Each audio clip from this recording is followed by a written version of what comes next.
Alright, this here is a Rheem Classic X stamped octagon scroll compressor.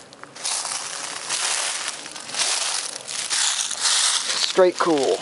RAKAO42JAZ. This house can't be that big.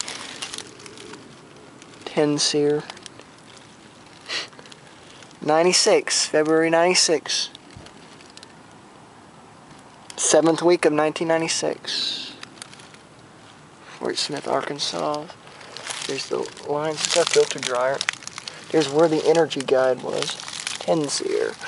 I know it's 10 SEER. If it's that new, it's 10 SEER. It's got a very tiny fan motor. Well, this house is pretty big.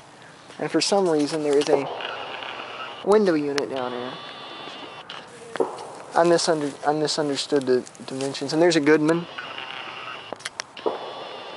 I'm using a different camera. Whoa. I don't think an air handler would fit under there. That's about as tall as mine. That's actually smaller than my crawl space. So yeah, Rheem stamped octagon, Classic X. It's got an Emerson fan motor that is 1075 RPM. I can't see the horsepower.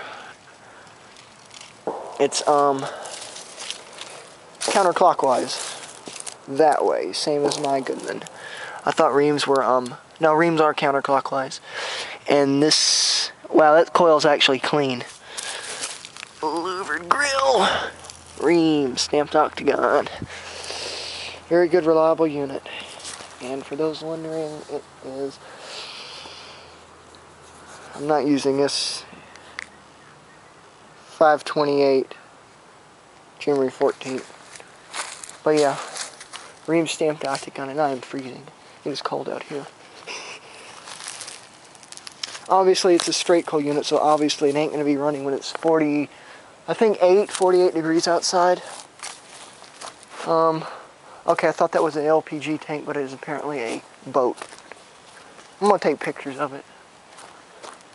Oh, that's a piece. That's a turd in the toilet over there. That's a Goodman. I think that's a Goodman. It might be a higher. Anyways, I got to find out where everybody went. They've abandoned me and left me out here in the cold. Just kidding. Yeah, but I don't know where the air handler is. I'm going to see if I can get in the house. Anyways, over and out.